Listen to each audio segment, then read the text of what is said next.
everyone, and welcome back to episode 14 of the Retro Inc. podcast. I'm your host, Andy, and today with me is... your co-host, Adam. Welcome, and hello, Andy. How are you, mate? Yeah, good, thank you. Yourself? Very well, thank you. Good. I do hope everybody enjoyed our little Star Wars 3 episodes. Yeah. I would like to make a small apology for some of the technical issues there with the sound in the first episode. However, we're getting there, baby steps. We're learning still, and also in the second episode, you might have noticed there was quite a lot of background noise. That was me committing mass genocide on a bunch of gnats that were interrupting my recording. So, apologies for that. But, yeah, I'll try and mute the microphone in the future. It was certainly good for me to watch.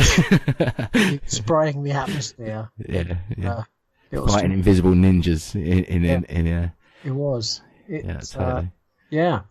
So, we've had some reviews and comments on we can't be doing that bad then. And our Poppy and iTunes.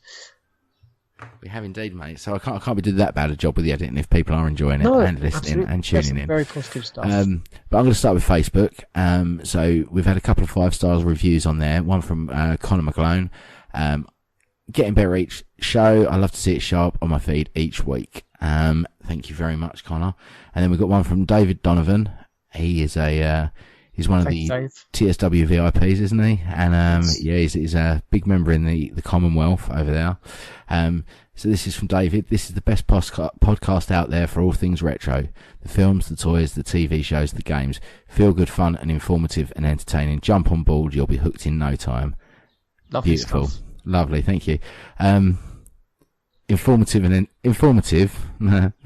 Well, we get most episodes, so at least it sounds like I know what I'm talking about. But yeah, thank you, mate. It means a lot. It really does, guys. Cheers. And I know that you've got some reviews as well from over on Podbean, haven't you? Or some feedback and yes. Connor also left a message there. Thank you very much, Connor. Mark left a message saying, thank you for the heads up on the Argus buy, guys, which was for the £50 Sega Mega Drive with about 80 games preloaded on there. That's a steal, he says. Well, it certainly was. Another great chat, lots of positive response.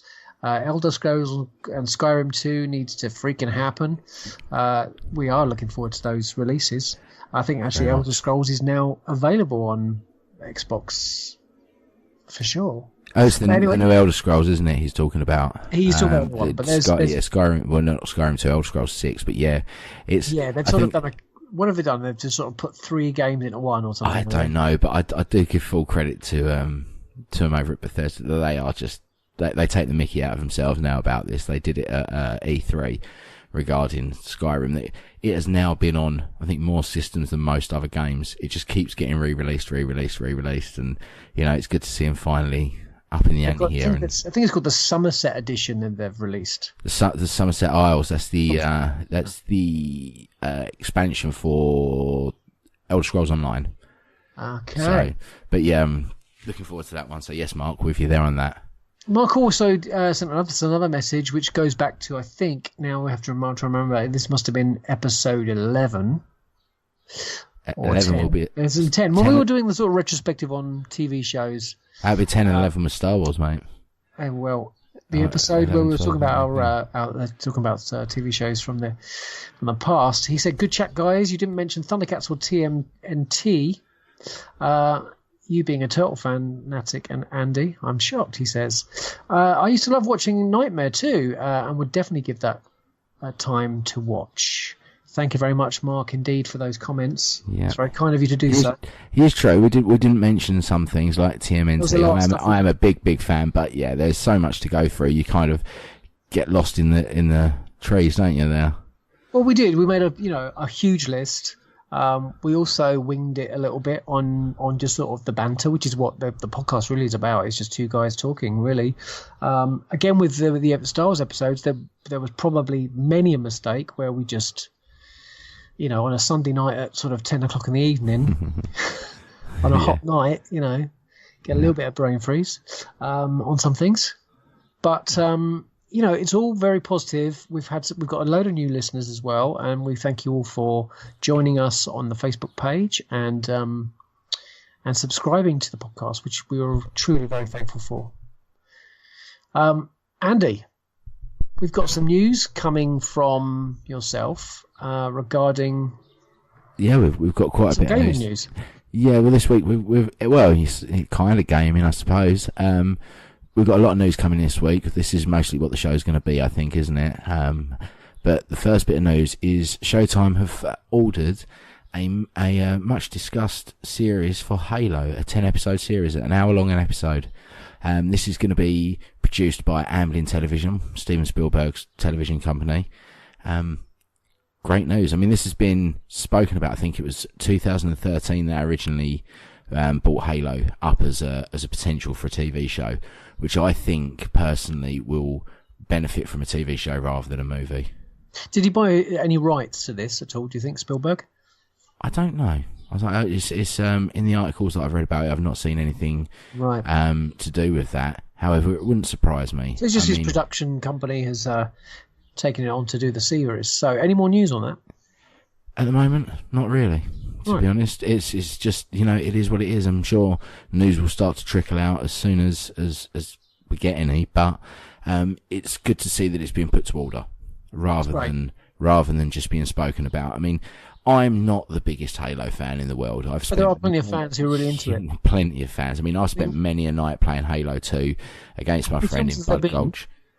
How many films? I think it was 3 or 4. 3 or 4, I was going to say. Yeah, so there must be some fan base out there to follow. Well, yeah, I mean, it's one of the biggest IPs going, isn't it? It's a game that sells Xboxes. As soon as they release a new Halo game, Xbox sales spike. So they release a new Xbox, they bundle Halo with it. Of course they do. I mean, it's a no-brainer. It's a platform-defining game. You say Xbox and they're almost synonymous now. So you say Xbox, you think Halo. So yeah, I mean, good on them. Can't wait to see it. Like I say, I'm not the biggest fan, but this sort of thing doesn't mean I don't enjoy it. But this sort of property, I will look forward to seeing on the screen. Well, when you think of Star Wars, and especially when it comes to gaming, you're going to say Star Wars Battlefront. And EA have recently took to Twitter to reveal Star Wars Battlefront 2 it's got a roadmap which outlines the remaining content that has yet to be released for 2018. This includes a ton of upgrades when clone troopers will appear in the game with lots and lots of new content. From new game modes to fresh hero appearances, you can get up to speed on what the future holds in Star Wars Battlefront 2. So this will be during July, these updates will come. Many people, including myself, because I'm a big Battlefront 2 player, really looking forward to the appearances of different heroes and clone troopers, as well as the amount of game improvements that EA have planned, which should greatly increase gameplay, mostly the experience of it and the overall feel of the game for players. Now, once this game came out, mate, I think there was a bit of backlash, like they're not going to support it very well, and they did a little bit of revamping during the sort of solo time. And we've got a couple of little new bits and pieces on there, and but the upgrades that we're going to be getting during July and throughout autumn, I'm quite excited because there's nothing else in Star Wars happening for at least another year, so there's plenty of time for EA to chuck a load of stuff in a Battlefront 2. I mean, this is games with service these days, isn't it? You release a game, an online shooter such as Battlefront or something, you are buying a product that's is for the long run. Games have changed a lot over the last 10 years, especially with online play, and you no longer buy a game for £40. Well, generally, I mean, I'm still a single player game person myself anyway, but the general sort of consensus is games are games with service now. You buy it and you're going to be throwing real money into it. You're going to be playing this for the next year and a half, 2 years, depending on how long it is until the next iteration of that property comes out. And they screwed the pooch with Battlefront 1 to a degree. It was still an enjoyable game, but there was a lot wrong with that. Well, paying for DLCs is a little bit annoying because it takes a £39-49 game up to nearly £80. And since that last DLC that we got, we haven't had anything for that at all. No. There are some great maps on Battlefront 1. But there should be on Battlefront 2. and they could easily cross platforms there. Yeah. Well, I think it destroys the player base, to be honest with you, because when you start doing that and you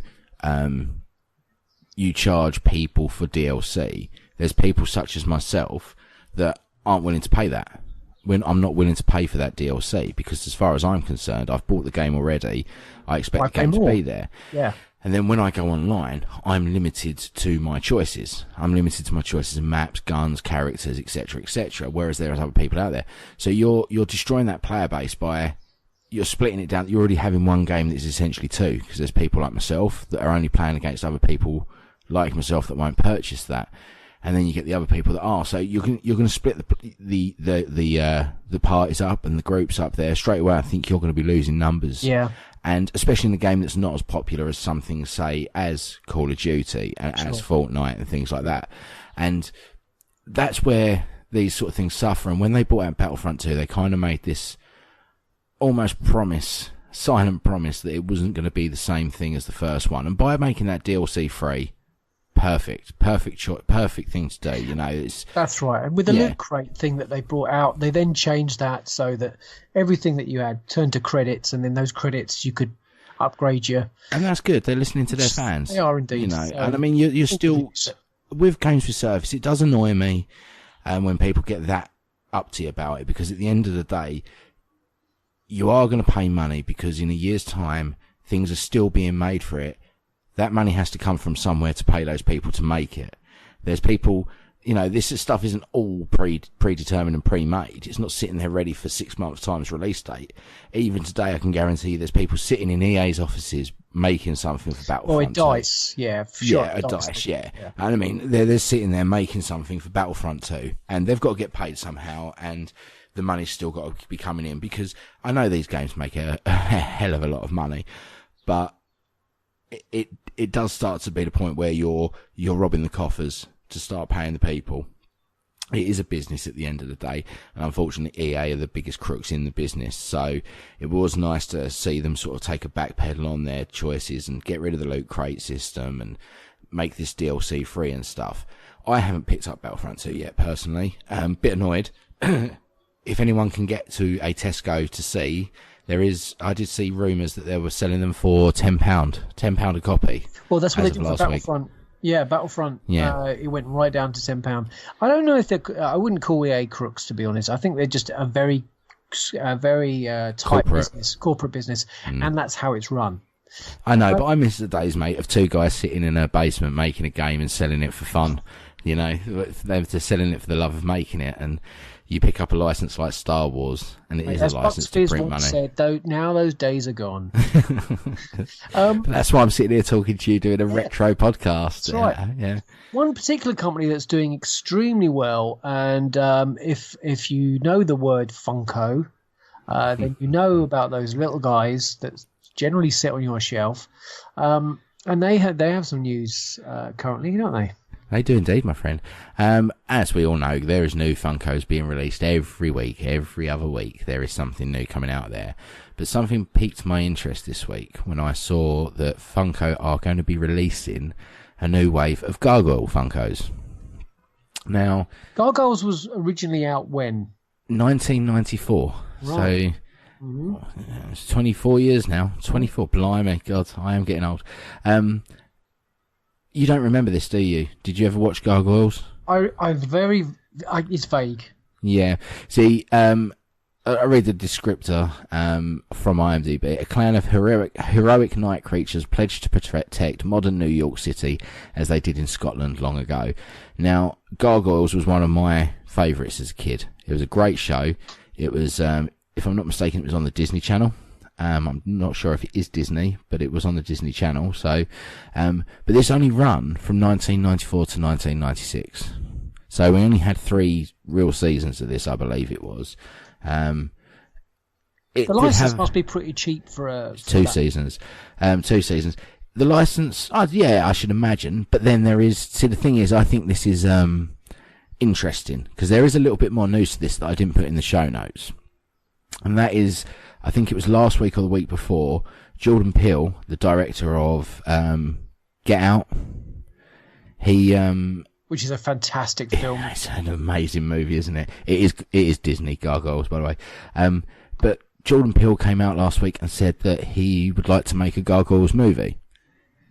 Now, Jordan Peele, director of the moment, won an Oscar this Oscar ceremony for Get Out, and he creates one of the greatest horror movies we've had in this generation, and all of a sudden, after he says he's got interest in making a Gargoyles movie, Gargoyles seems to be back to a degree. There's more interest in it. These Funkos are being released, and so I think maybe there's something to this. I'd love to see Jordan Peele make it. Like I say, I loved Gargoyles. It's one of those that I think adults will enjoy it still. There's something to it story wise. The whole myth and legend in it is very interesting, and it's got some great voice actors in there. You've got Frank Welker, who's a renowned voice actor. He did Shockwave and Galvatron, Megatron in the Transformers movies. He's done some Scooby-Doo voices in the past. He's been in Lego films. He's been in the Guardians of the Galaxy Marvel cartoon as Odin. He's been in Frozen as Sven. Frank Welker's one of the most renowned voice actors for cartoons. It also has someone you're like in it. It has Goliath, which is Keith David. Fantastic. And Keith David was in, as you full well know, one of your favourite films, They Live, Prince of the Frog, Armageddon, The Thing. Mm-hmm. Then we go on to, it's got Brent Spinner in it from Star Trek Next Gen, played Data. It's got Jonathan Frakes in it as well. It also, I believe, it has Thomas Wilson in it, Biff. This is John Rhys Davis, Clancy Brown. The list, like Jim Cummings is in it. The list goes on and on. And Sheena Easton. It's if you've not seen this, Tim Curry, there you go, Michael Dorn. So this actually had 3 big Star Trek Next Gen actors in this, and I think personally the studios must have been next door or something, and they've just borrowed them. But yeah, this has some real good voice acting in it. It's beautifully animated. It's great stories, and maybe it's being made by Paramount. That would make sense because Funkos and Paramount go hand in hand. That's where they started. Yeah. Was Get Out? Was that Paramount? Certainly, Star Trek was. Yeah.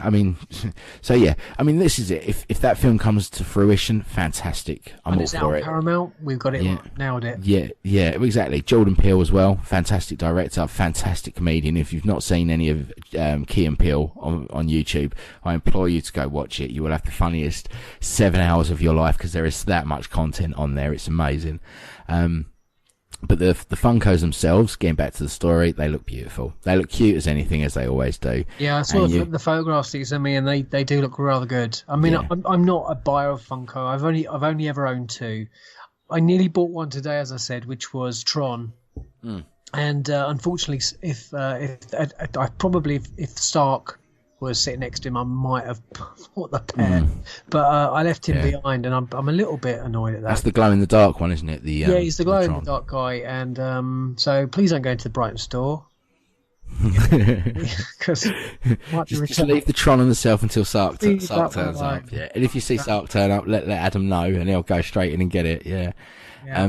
But yeah, as always, they're Funkos. They look like Funkos, exactly how you'd expect them to look. But I'm all for it because Gargoyles rocked. And they're a great company. They really are a great company. They love their fan base, and they do everything they can to keep their fans happy. They bring out huge amount of variants. The Funko building, and I highly recommend seeing the documentary that's on Netflix. Yep. It's a brilliant documentary. You've seen it now, haven't you? I have indeed, for your recommendation. Really enjoyed it. Thoroughly enjoyed it. They are some of the most down-to-earth and honest, earnest people I've seen in business. They absolutely genuinely enjoy what they do. Yeah, I tell you what was. And as a non-fan, to watch a documentary about a collectible figure, it kind of swayed your opinion a little bit, I suppose. You know, it really did, and Yeah. I got very excited for the fans that were in the building at the time when they opened this sort of Funko house for everybody, and I was really, it was really great, really great. This all hats off to them, man. I wish them every success with this company because they certainly bring a lot of product out, don't they? Yeah, totally. I mean, like I say, today was huge. I mean, a huge bank of pops. I'm solely Star Wars now with my Funkos. There's far too many Funkos out there to go and start thinking about collecting them all. There's no way. There's no way I'll be able to get all the Star Wars ones, let alone all of them. But it's nice to see things like this because I think it just, like I say, it piques the interest again in people. It just brings Gargoyles back to the forefront.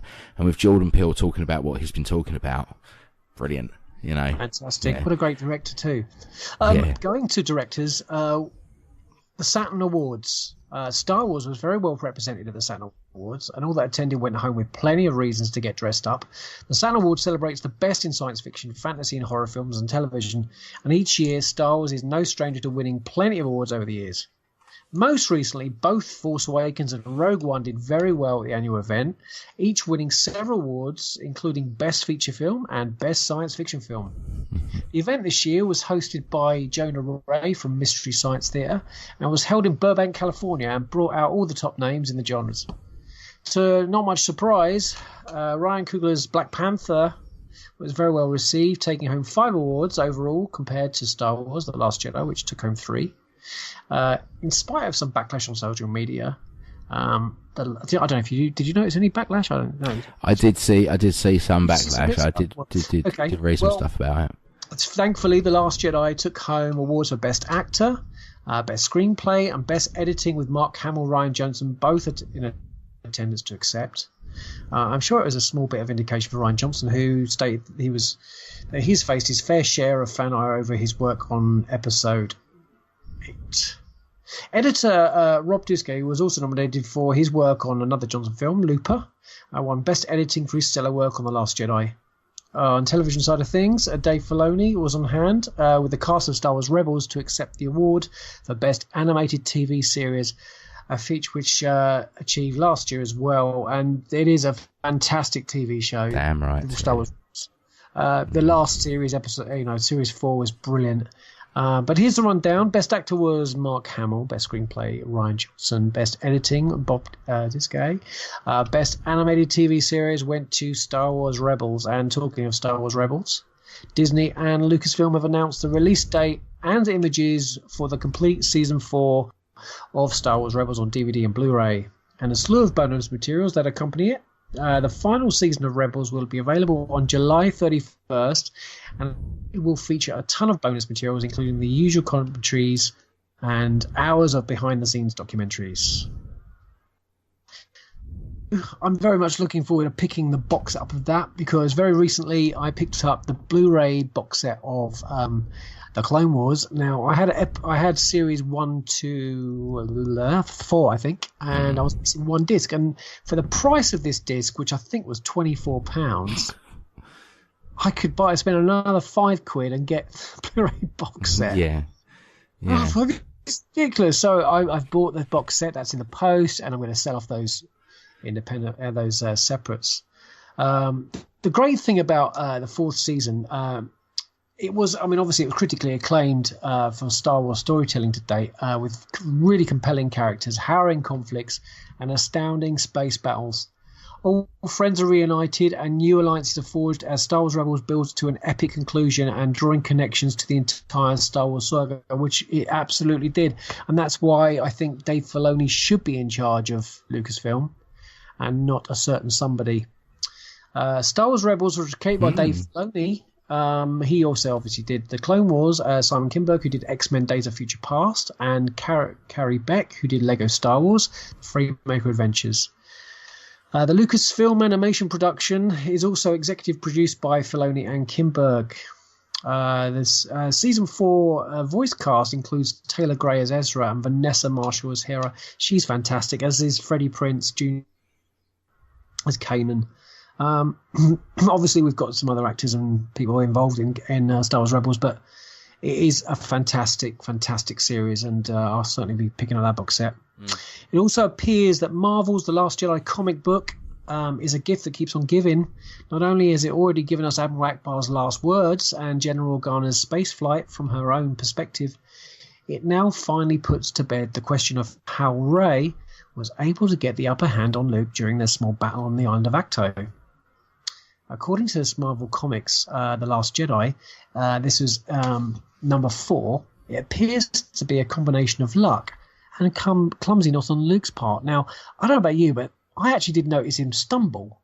So I don't know if this is some big reveal, but in the film sequence, Luke pulls Rey's star from her hands before she force grabs his lightsaber and falls to his back, using the force to catch himself before he completely hits the ground.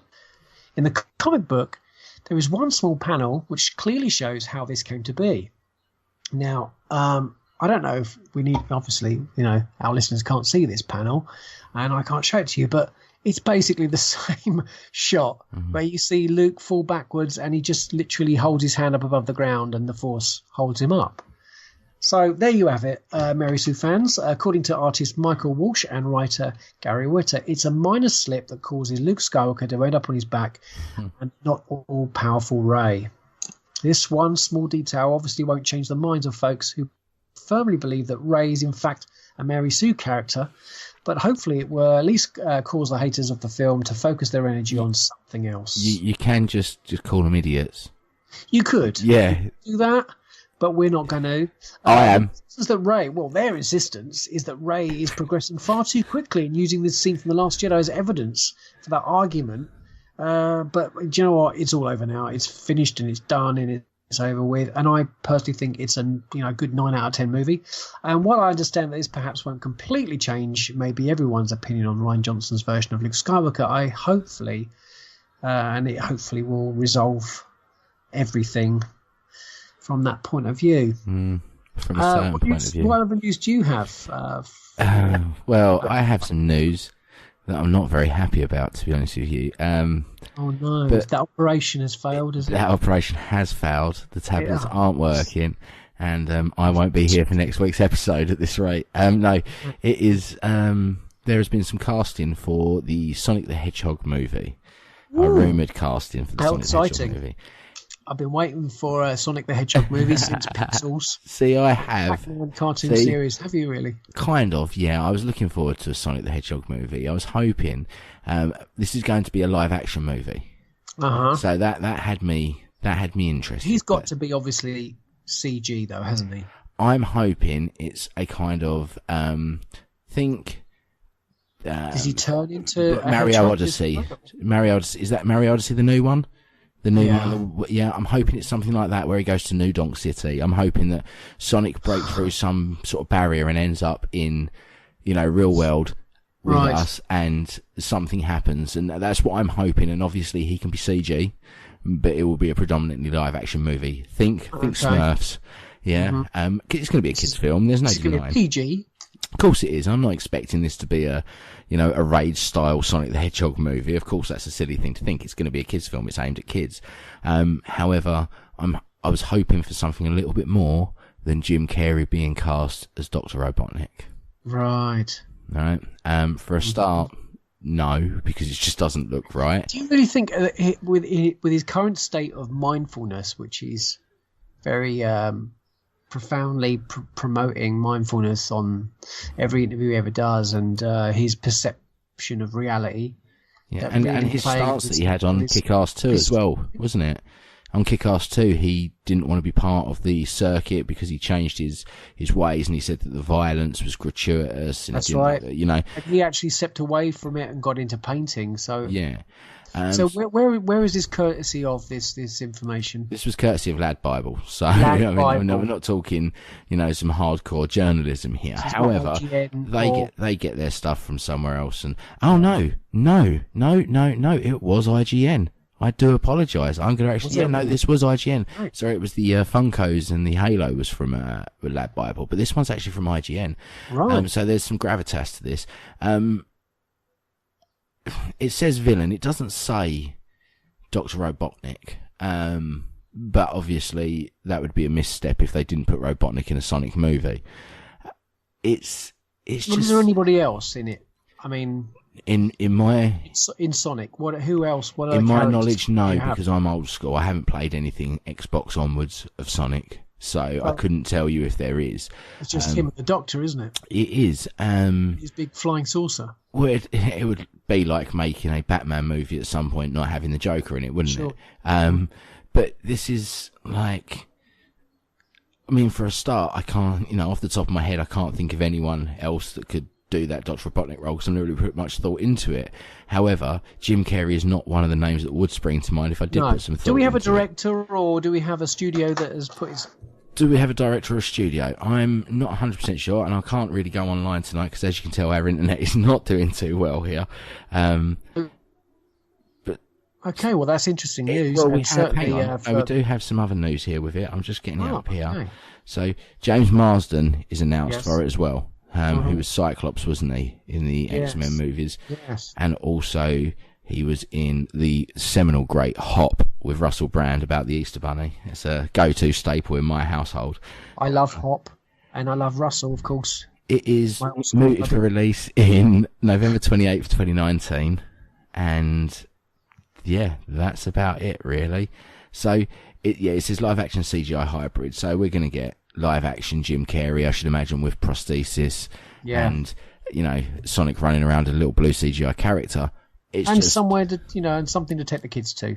And introduce them to the games, hopefully, Yeah. which would be a great thing. that's the going good back thing out to- of this. Yeah, of course it is. Going back to Batman, which you just mentioned, this is sort of Batman news, sort of. I'm Batman.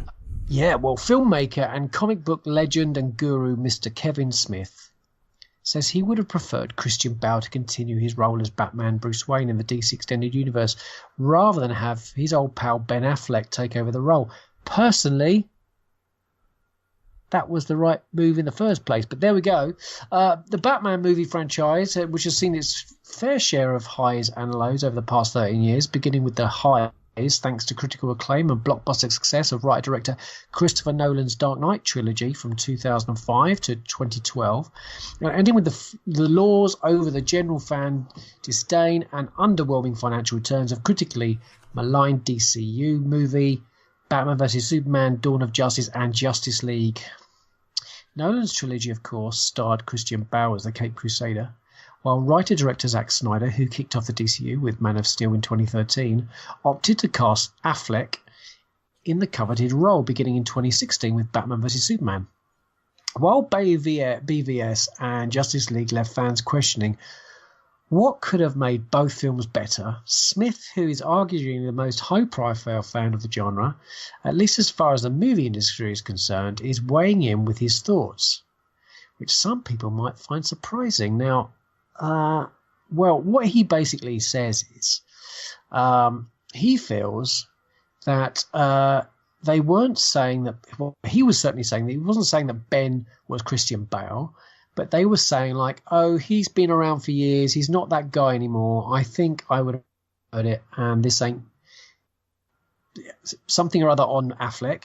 As a guy who loved the Nolan trilogy, when they announced they were making Man of Steel and Christopher Nolan's producer on it, I was like, oh man, that means like his Batman and his Superman will coexist, and then ultimately it will round up being a Zack Snyder Superman and Batman instead. I would have preferred the Christian Bale version just as a continuity freak. Well, we're all continuity freaks, quite frankly, aren't we? Yeah, I think nerds and geeks are. Also, by casting Bale, Smith believes that the DCEU would have avoided a lot of complaining from fans, and he says it would also have been like, what does everyone bitch about DC movies doing? Oh, they're trying to be like Marvel and catch up to Marvel. They had it right there.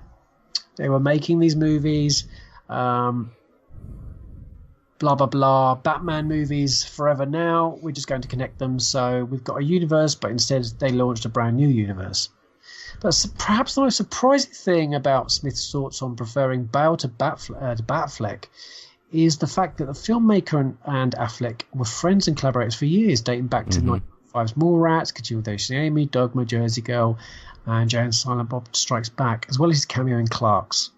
But while the pair haven't worked together on a film together for 12 years, and Smith has noted previously that they've lost touch, it certainly doesn't appear that Smith's remarks have anything to do with bad blood between the pair, but more to do with his idea of how the continuity of those films should have been. He's a director at the end of the day, and a writer. He's going to have his thoughts and feelings. It's nothing on his friend, is it? You know? No. It's interesting to see that Smith thinks of the director Matt Reeves, his upcoming DC film, if we ever get to see it, and it ever gets made, The Batman, especially since Affleck maybe replaces Batman. And to add to another wrinkle in the proposition, Reeves may possibly break continuity with the DCEU. If that's the case, then the self-described continuity freak and ourselves, Kevin Smith's head will really be sense spinning. Well, I would love to see The Batman. And I would love to see it directed by Zack Snyder personally, and produced by Christopher Nolan, as the previous Man of Steel was. I would have loved to see Christian Bale carry on, but he left that. And as far as he was concerned, when he's sitting in a cafe and Alfred sees dream, or is it real, or whatever, that story was over. But I'm we're losing you here, mate. Would you like to play that one in? He would have done it.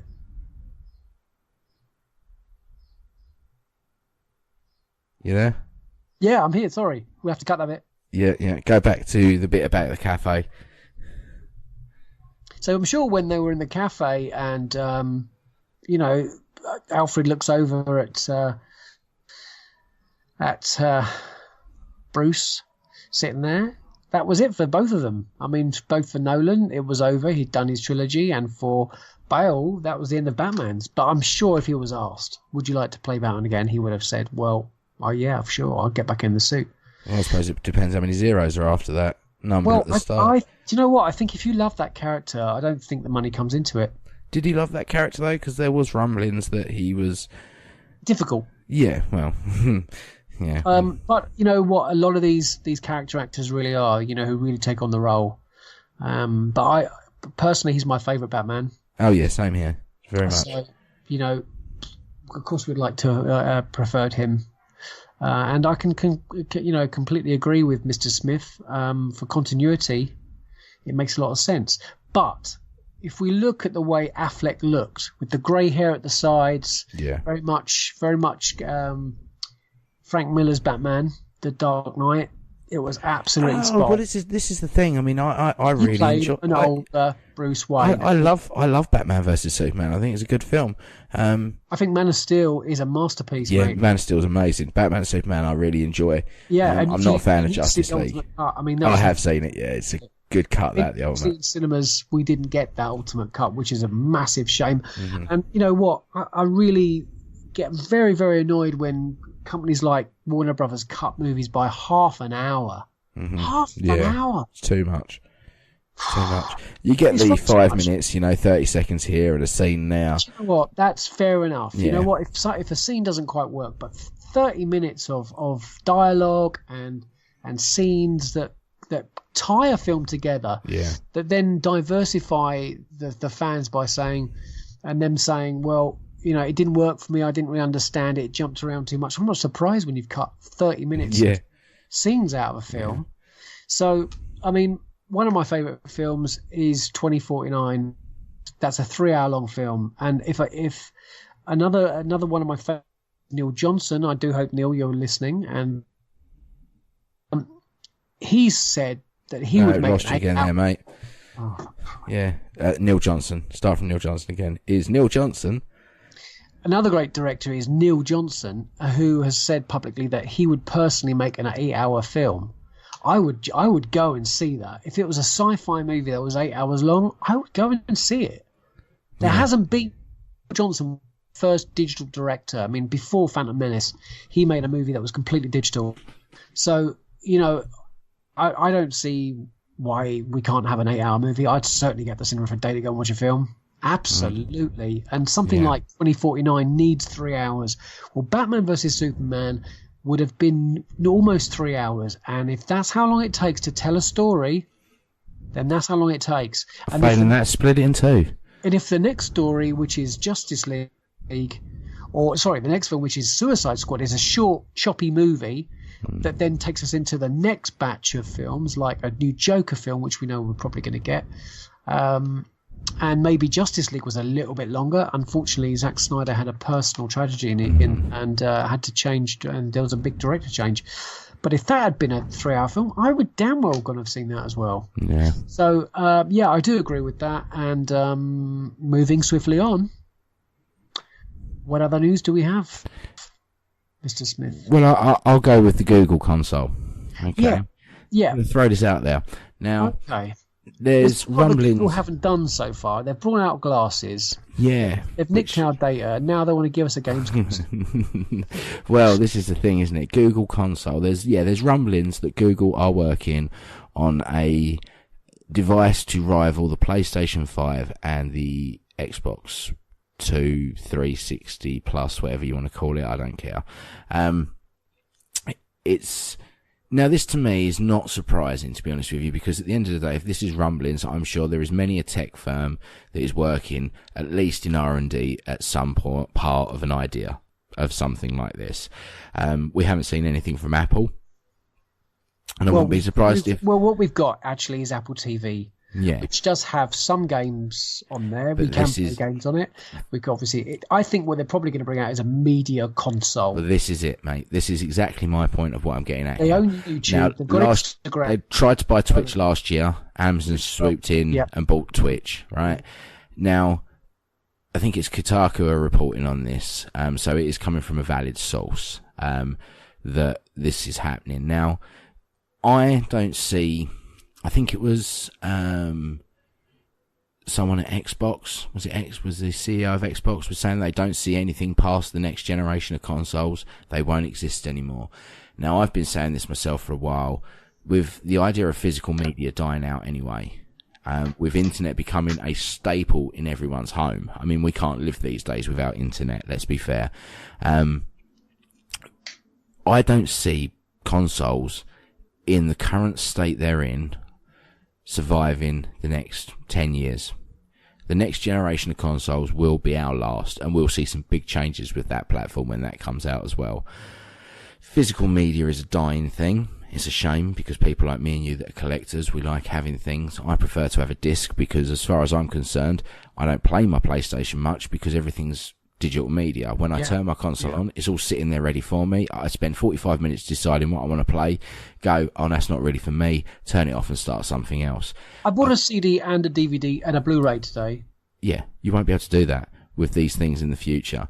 And, you know, this is how it will end up being. It'll be streaming services. It will be a media center for your home. And I see this is what Google will be doing. Google will probably bring out something like the Google Chromecast that will plug into your TV. You will get a controller, a first-party controller for it that will be Bluetooth, and you will play everything through streaming through Google on your TV. Now, they have... Sorry, do Google own Steam? Do Google own Steam? Not sure about that one, but that's very interesting to have a look at. I'll have to find out about that. But what's to say they can't? You know, they've got more money than most. There's the big guns out there, Disney, Google, Amazon. These are the people you don't go up against. And if Google bring out a console to a degree, or a media center like this, it could be a game changer. There will be another console war in our hands. For a start, it's a brand that, believe it or not, which I find hilarious to say this, is trusted in most homes. You say Google and people know that brand. It's solid. Even, I think, Google is probably more famous as a general rule than things like Sony PlayStation and Microsoft Xbox. Yes. Because if I went to, say, my nan, for instance, and I said to her PlayStation or Xbox, she'd probably think I was being weird. If I said to her Google, she knows what Google is.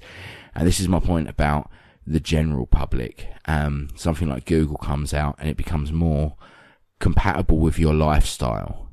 It's something that, you know, Mr. and Mrs. Jones will walk into Curry's or wherever it is, whatever exists in 10 years, and they'll go, we'll buy this Google Media device because the guy behind the counter sold it to him. And the guy says, would you like Netflix glasses as well to go with this? Yeah. Take it home, they'll put their glasses on, they'll Bluetooth connect to this console, and then the Google glasses will then interact with this box. They don't even have to take their glasses off. They can be washing up while watching YouTube.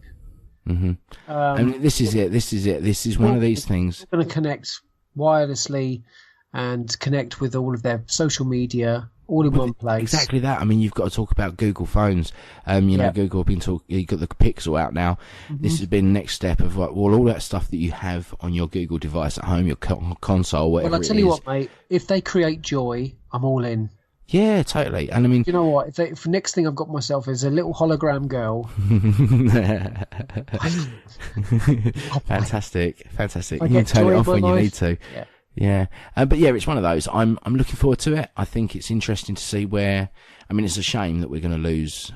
I honestly believe we're going to lose physical media and old style gaming, but we still have it because we've still got our old stuff, and we're in the middle of a retro revival as it is at the moment. So all these things that we lost in the past, the Sinclair ZX Spectrums, the Commodore 64s, the Mega Drives, they're all being remade in some capacity. Even Sainsbury's now stock vinyl. Exactly. These things we will still have stock vinyl. Gain that little bit of nostalgia that we want.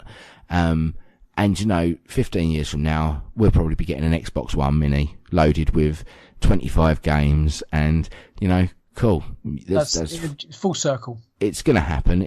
We can't stop this stuff. Technology in the future, it's all going to push forward.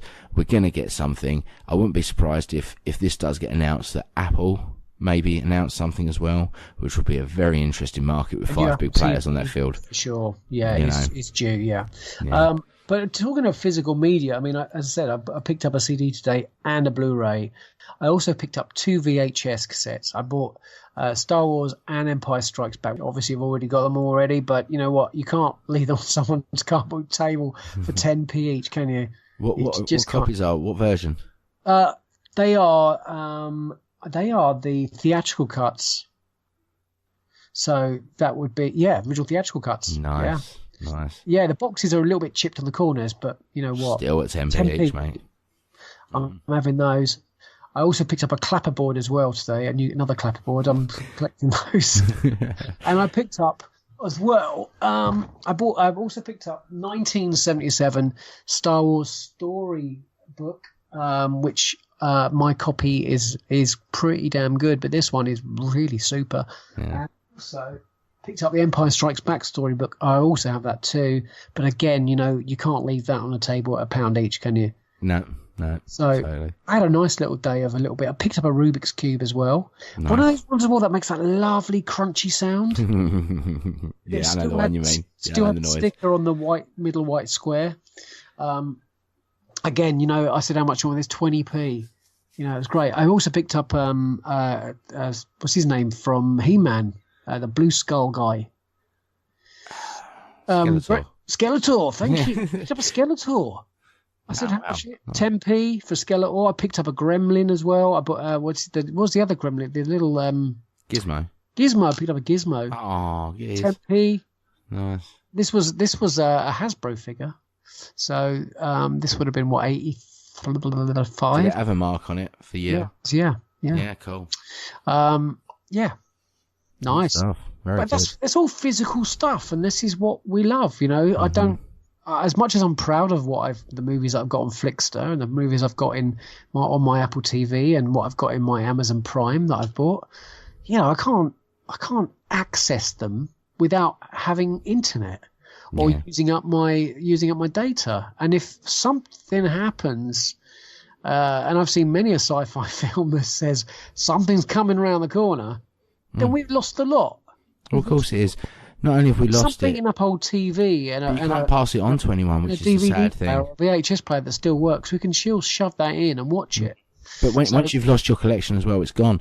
You can't pass it on to anyone. You know, sadly, the day will come when we no longer, you know, suffer this mortal coil, and nobody will get that. No. Just be lost into the void, and that's such a shame. Yeah, another pickup that I picked up from a car boot last week was the little Namco joypad joystick. 3 or 4 games in one. Yeah, it's got Pac-Man, Galaxian. It's got little Pitman. What's it called? The car game, isn't it? Yeah. Dig Dug, is it? Yeah, Dig Dug. Is it Dig Dug on there? Yeah. Yeah, It's, and Pitfall, is it? I know. no, it's not Pitfall. It's a car one, isn't it? It's a bit like Pac-Man, but with cars. Yeah. Yeah, pick it up for £1, mate. So honestly, you guys, you know, when you get out of those car books, have a little look around, because these things are out there. They are there. As was a table full of Spectrum cassettes.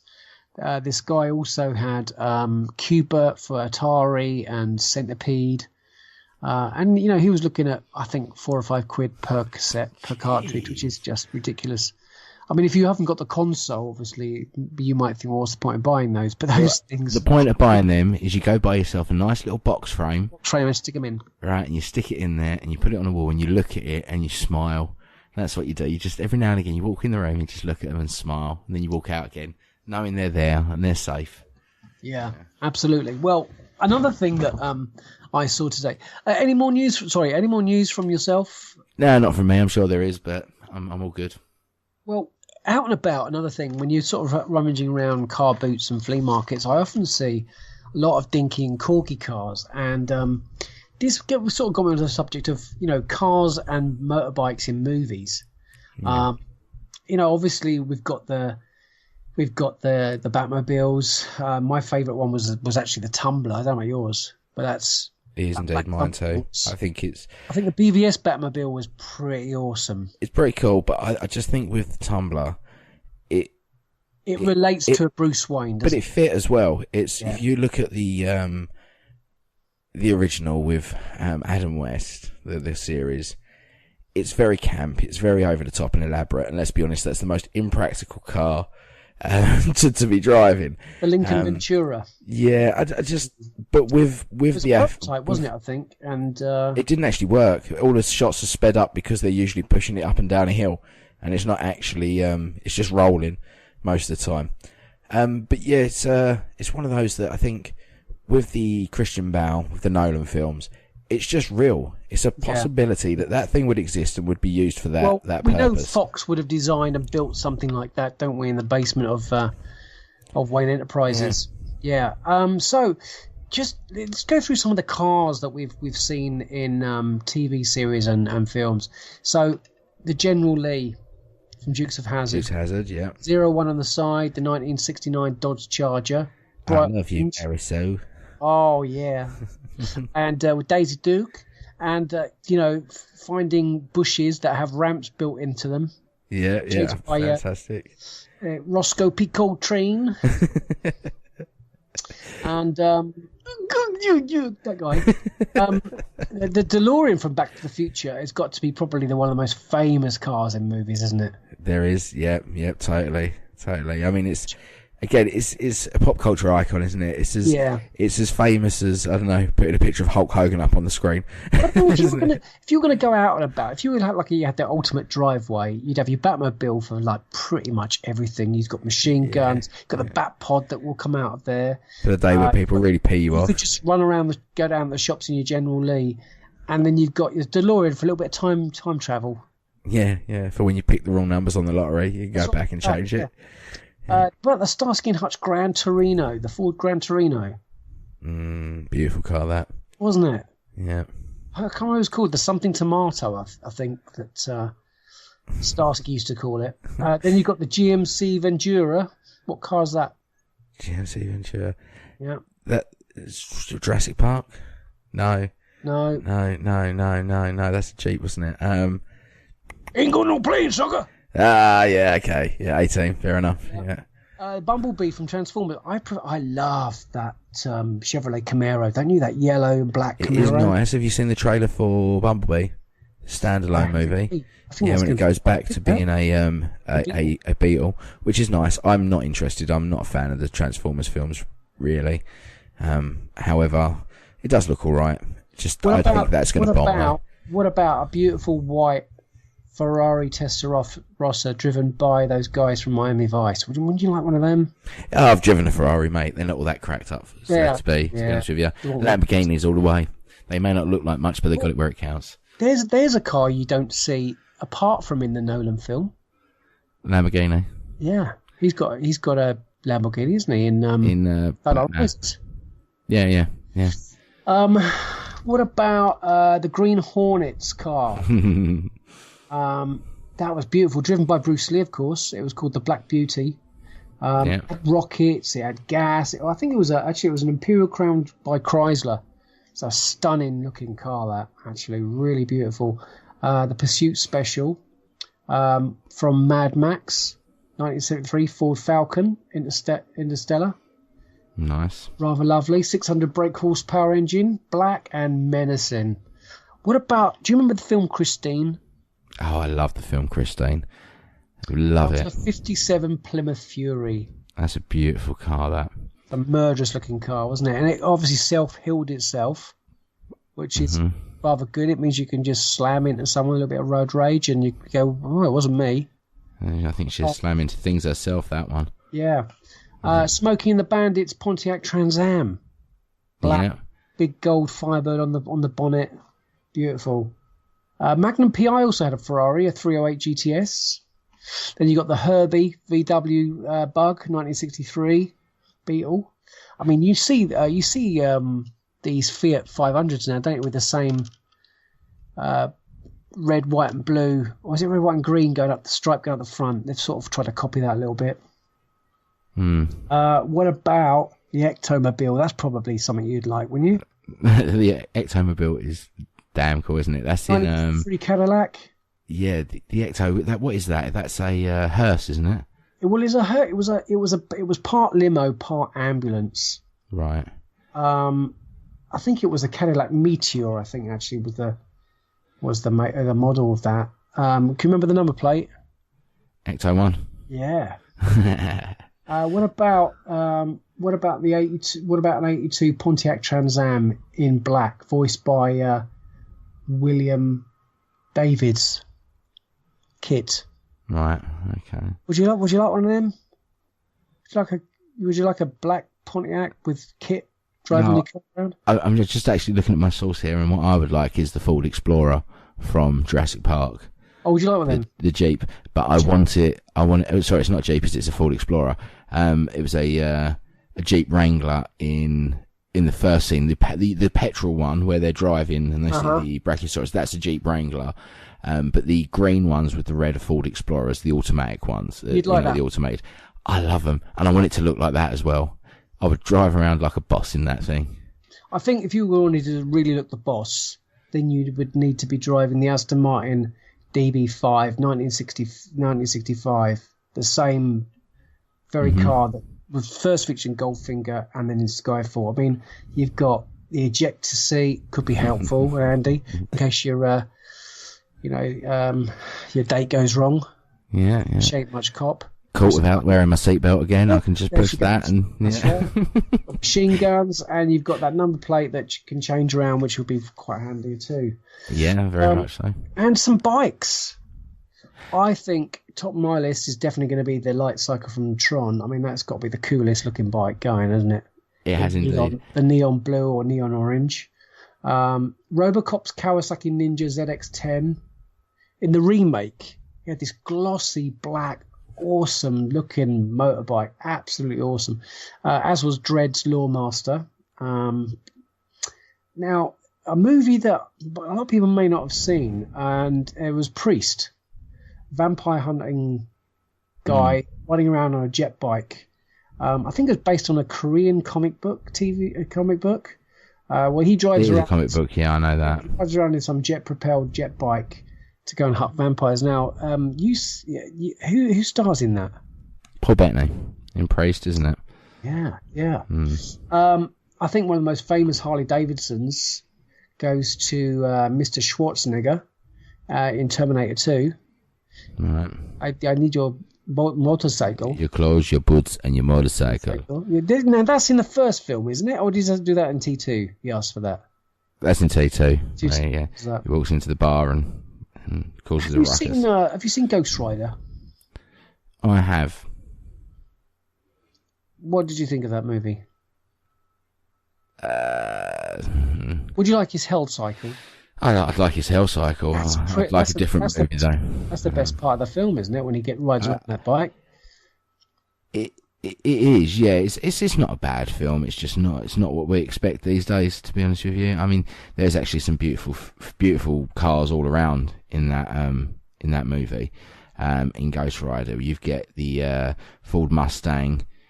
We get a Ford F250 Super Duty, the F350, the Crown Victoria. There's and it's the Harley Davidson Sportster when he's doing the stunts. But it's actually, I believe his bike, if I'm not mistaken, is the Harley Davidson Panhead. But there's some nice bits in that movie. There really is. Yeah, absolutely. Well, one of the Blu-rays I picked up today was Akira, and Kaneda's custom modified. Although it is animated, it's rather stunning. Oh, well, it's gorgeous. Yeah. That was nice in the garage next to the Tron Light Cycle. Yeah, wouldn't it just? There is another nice bike that I like. I think it's correct me if I'm wrong. It might be a Ducati that he rides in Mission Impossible 2. For the end sequence, yeah. But I love the John Woo. He owns a few of them, Mr. Cruise, doesn't he? I wouldn't be surprised, but I like the John Woo sequence there of all the jumps and everything. Yeah. A little fact for you though, it is hilarious. If you know anything about bikes and watch that scene, there is a total, I think it's about 26 different tyre changes. Was there really? Visual tyres. You can actually see the difference in the tyres because of obviously the stunts and everything. But some nice bikeage in that scene as well. So going back to Dukes of Hazzard, they used 17 of those cars in Dukes of Hazzard because they just obviously are doing jumps all the time, smashing them up. Do you remember Kill Bill Volume 1? And unfortunately, yes. She was riding. Well, was it? Why? Unfortunately, I thought that was the better one of the two. It is. She drove a ZZR 250, yellow bike. That was rather beautiful. But I think the top bikes have got to go to Mr. Hopper and Mr. Fonda in Easy Rider. Those Harley Davidson Hydroglides, which are just bad ass bikes, aren't they? And they're perfect for if you've got a couple of speakers in your backpacks playing some funky 70s tunes, driving Route 66, yeah, in that, stopping off, smoking something, bit of a beer, all things I wouldn't suggest you do if you are riding a motorbike or you're under the age of 18. Oh no, I wouldn't say that. Just know if you're not riding a motorbike. So when did you last see Easy Rider? Easy Rider, I saw. Oh, hang on. We're going to be talking over 10 years ago now. Yeah, same here. For Easy Rider. Same here. Yeah. When I was looking at, just again at Comic Cons, seeing what, we're going to have this car here, and we're going to have that car there, and you know that obviously it's somebody's bought a Camaro, somebody's bought, a Trans Am, and they've done it up. I thought, well, there's a lot of cars in films and bikes, and it's quite a list. Something I wanted to ask you, see if you can answer this. My son actually asked me this question today, and it's about The Shining. Right. Okay. Jack Nicholson plays a character actor called Jack. But when he's got the axe and he's going through the door and he shouts, "Here's Johnny." Yeah. Why? Do you know the answer to this? I don't know the answer to that. Right. Do you know the answer to that? I don't. Who's Johnny? Why does he say "Here's Johnny"? His name's Jack. Why well, say all... It's ad-libbed.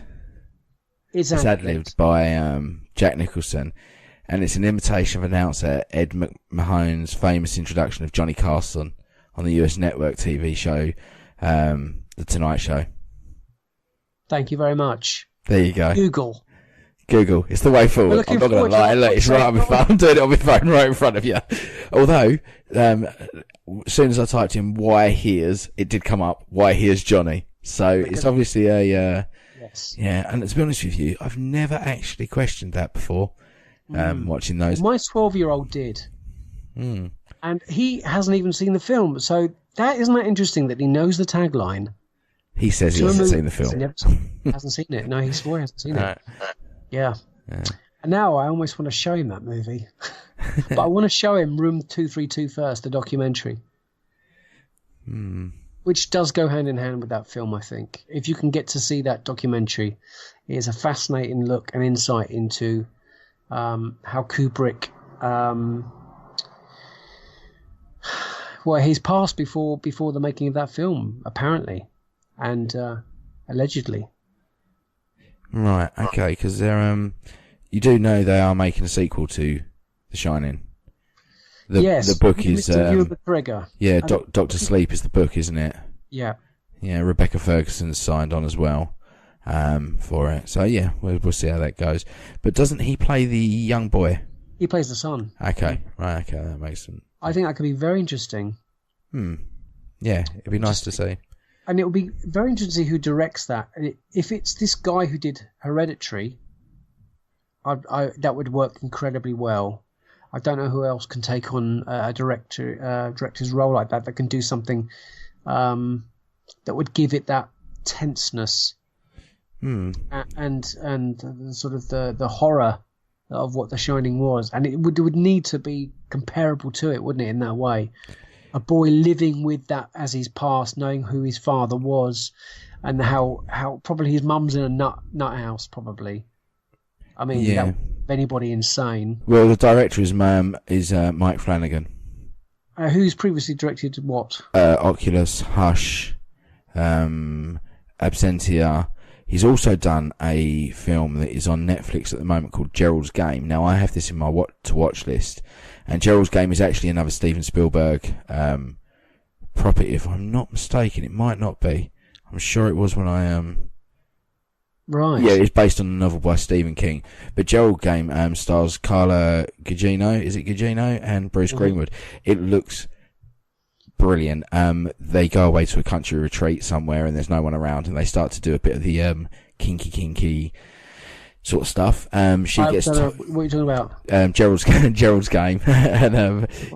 And she gets tied to the bed and he has a heart attack and dies next to her. Right, so we've got a little bit of Basic Instinct-y. Yes, but it goes What was that Madonna film that she did where that kind of thing happened, didn't it? I can't remember. I'm not a fan of Madonna. That was a dreadful movie, but anyway. But this does look good. So I'm going to give this a watch. It's 6.7 out of 10 on IMDb. Gerald's Game. I've got it on my watch list. But he's also this guy's done Ouija, Origin of Evil. Still, like they're all very much horror orientated. So. We're going to be looking. The guy knows his stuff. Yeah, the guy knows his stuff. Before I Wake, Hush, Oculus. So, Doctor Sleep's his next project. We'll see where it goes with that. So, have you seen? I know you're not much into the horror film, genre, but my sort of my favourite movies of that genre are The Babadook, The Witch, and The Shining. See, this is where you're very much wrong. I love horror movies. However. I was joking. However, my wife doesn't, and I won't watch them on my own. I will only watch them with the curtains open on a very bright sunny day. Where you've got the rest of the day to forget about what you've seen. Exactly. However, unfortunately, I only ever really get to watch films in the evening. So have you seen any of those three? You've seen The Shining, obviously, haven't you? I've seen The Shining. Seen The Babadook? No, I've got it sitting there ready to watch. And what was the other one you said? The Witch. Which, no, that's the 2 V's, isn't it? It is. No, I haven't. And I think the thing is with this is, there is a lot of horror movies I've watched by myself in the evenings, but they're generally the ones that are dross. The ones that are just stupid. Whereas I hear things like The Witch and The Babadook are genuinely terrifying. They're beautiful. And, beautifully shot. And that's the trouble. All about perception. Yeah, and that's the trouble. I can't watch that on my own because that will... It will play with your mind. Exactly. Yeah. Whereas those other films, I look at them, they're laughable. That's not real blood. No, I remember watching Drag Me to Hell, and the bit where the old lady gets hit on the head and her eyeball shot out across the room. It was just, I was laughing rather than anything else. And, I can watch stuff like that. But when it gets down to things like The Babadook, I've heard things. And I worked in a cinema for a while, and I saw reactions of people coming out of those movies. So, yeah, I do like my horror films. Quiet Place is another one of those films that if you haven't seen A Quiet Place, it comes out, I think, on DVD, Blu-ray and digital very soon. Very, very, very soon, because, that's what I'll be doing after we've had our little chat tonight, hopefully. Yeah. Are you going to watch it? Yeah, I'm hoping so, yeah. Fantastic. Because to me as well, again, that's something, because that to me isn't horror. I get more scared with things, and this, some people may laugh at this, and I mean it's past the point of being scared by it now because I enjoy it. But Scream, for instance, I think Scream is one of the best films ever made. I absolutely adore Scream, because before we had all of this, it's become a parody of itself. People have parodied Scream so much that it itself looks like a victim of that, if you understand what I mean. Whereas before we had all the parodies, if you actually look at Scream for what it is, it's a terrifying horror movie. To me, that is more scary than watching a film about demons or exorcism, because to me, I don't believe in those things. To me, they're not real already. Whereas a guy that is stalking you around your house in the middle of nowhere is terrifying. Well, have you seen a film called It Follows? No, again, and that's another one of those which I again, it has a stupid element to it, but it also is frightening.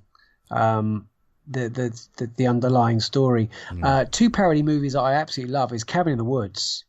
I've not seen it, but I've heard it's very good. And Tucker and Dale versus Evil. Oh, that is good. Yeah, one of the greatest films. I think what's a great shame is one of my faves, which is What We Do in the Shadows, has been removed from Netflix. With Taika Waititi.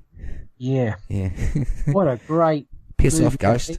Oh, I just dropped a P word. Sorry, that's one in what 14 shows. I didn't even notice. It's from Thor Ragnarok, and that's a 12A. So there you go. Right. We're 12A. We're allowed it. Okay. But I like a good parody that's done very well like that. I think there's something to be said, and certainly Scream, I would agree. I remember when I eventually got around to seeing it, I was really surprised how good it was. Yeah, it's a good film, and unfortunately, it gets a lot of not bad stick, because it's reviewed really well and it's loved. It's generally loved, but I think people's headcanon now, because of everything that's come since, they look at it in a different. They took Freddy, didn't they? They took a lot of the slasher films. Well, they played on slasher films. That's what it's all about. The two guys were. Sorry, spoilers. But they were horror fanatics, so it had all the tropes of what the classic horror movies have, and. Yeah, I absolutely love it. There's another film that I watched that did genuinely scare me, and played on my mind for quite some time, and that was The Strangers with Liv Tyler. And I don't know if you've seen that. No, I haven't, no. Go watch it, mate. It is a masterpiece of a movie. The way some of the things are shot, it's terrifying, because it's not a jump out of your seat. It's not a... It's mostly psychological, and just the way the camera moves. Is she very good in it? She is fantastic in it. I'll give you a short premise of the story. A couple are going to a log cabin to stay the night. They've come from a function. He's proposed to her. She said no, I think is the general gist, if I remember. It's very awkward between the two of them. He says, we need some cigarettes. She's like, don't be stupid. It's miles away. He's like, look, no, it's just a bit awkward right now. I'll go get some. I'll see you later. He leaves, and she's left in this cabin house, beautiful house in the middle of nowhere on their own, because it's a bit awkward between the two of them because of what's happened. Then she gets a knock on the door. She can't really see the person's face, but they're asking for someone, and she's just like, look, I think you got the wrong house, blah, blah, blah. Then this happens again, and she tells them to go away, shuts the door, goes back to doing what she's doing. And now the shot that always got me, and this was beautifully done, she's in the kitchen, and she's making herself a drink, and it's silent. This whole scene is pretty much silent. And she's walking across the kitchen, and she's standing there. She's got the cupboard open. And there's no jump scare here. There's no quick movement into the frame. There's no sharp sting of music. But a guy is standing in the doorway in the background with a sack over his head, standing there just staring through this whole scene. He doesn't move, he doesn't flinch, and he's just there. And I was watching that with my wife, and the both of us were so uneasy watching that scene. And nothing happens. He doesn't jump at her and attack her. It just continues with the movie after that. And there's all these little things that happen that she starts to realise something's amiss. Like when she goes to the door again when it rings, she was just setting the smoke alarm on the ceiling that's gone off. And she takes it down, and it hits the floor, and it falls on the floor. And because when the doorbell ring, it makes her jump. She goes to the door, she comes back, and she goes to put the fire alarm back on the ceiling, and it's sitting on the chair as opposed to the floor. And obviously these are great little psychological tricks, because you'd think to yourself, I must have put that there. I must have left that on the chair instead of on the floor. But the way Liv Tyler acts these scenes, you know she's not 100% sure. And it's very clever, given the fact that it's pretty much one person in the house on her own, not really saying much. And obviously this builds to the crescendo of the story, not to give too much away, but it is a fantastic movie. Me and my wife, like I say, we were sitting there, and this was back when I lived in my old flat, and you know, she was sitting there smoking a cigarette out of the window, right? She had her arm out of the window, whereas on the ground floor, and she's watching the film, and she's taking a puff, and then she's putting her arm out, and all this started happening, and I saw her just quickly flick the cigarette out, shut the window, close the curtain, and went, well, I'm not doing that again. Because, we had this little dark pathway down the side of the house, and it was one of those that I said, if anyone knocks on our door right now, they are getting stabbed, right? It was one of those, it made us so uneasy watching that movie. I really recommend The Strangers if you get a chance to go see that one. Well, one that's very similar to that, and for those unacquainted with a film called Eden Lake, which is a straightforward stripped-down slasher that owes a lot to brilliantly simple central conceit, which is Fassbender. Yeah. Yeah, it is. It's in place of the vengeful ex-boyfriend or escaped mental patient, its menace comes in the form of mouthy, hoodie-clad teenagers. Sounds like my road. Have you not seen it? No, I haven't. No. You haven't seen that film? Oh my God, it is. The thing is, because this is so realistic and it's set in Britain, it gives it a gritty realism that will literally, and it's very high tension. It's got a lot of intensity to it. It really is, high do level you know if stuff. this is available on Netflix? I don't know if it is, because actually. You are the second person. My other very close friend Charlie, who I always mention on here, he's actually recommended that movie to me as well. But I mean, you've got these hoodies, that are carrying things like Stanley knives, and they're just nasty. Isn't the premise of the story? He told me that they get in an altercation over something, and it's very uneasy, and then something happens with the dog. Yeah, these are like what we would call, what do they call? Chavs. Feral kids. Chavs, yeah. And it will scare the bejeebies out of you, mate. It really, really will. But this is my point. It's things like this that scare me more, because these are real. These are things that could happen. I go camping a lot. What's to say this couldn't happen to me? That I'm sitting there somewhere, I get in an altercation with someone, and then these guys are riding around on BMXs. They got flick knives, camera phones. They can do all kinds of stuff, behind the scenes. While our two men actors are just they're just literally prisoners. And it is I highly advise that film. I'm not going to tell you more about it, but Eden Lake, if you're into that kind of thing. Tangents, we've got onto horror movies here somehow. Well, these films are all out, been out a long time, worth checking out. Yeah. We got here from Cars. You do realise that, don't you? Somehow we got here from Cars. I think it all started with Here's Johnny. So Here's Johnny. Yeah. It's all relevant, mate. Yeah. Anyway, I think for our listeners, that pretty much just sums up a little bit of what we've looked at in the news this week. And we thank you very much for listening once again to Retro Inc. podcast. I do hope you enjoyed our Star Wars specials. We look forward to talking to you again next time. And may the force be with you. Always. Thank you very much, Andy. And there's my cat piping up saying goodbye as well now. Goodbye, mate. Cheers. Thanks very much indeed. And we look forward to speaking to you soon. Cheers, guys. Bye.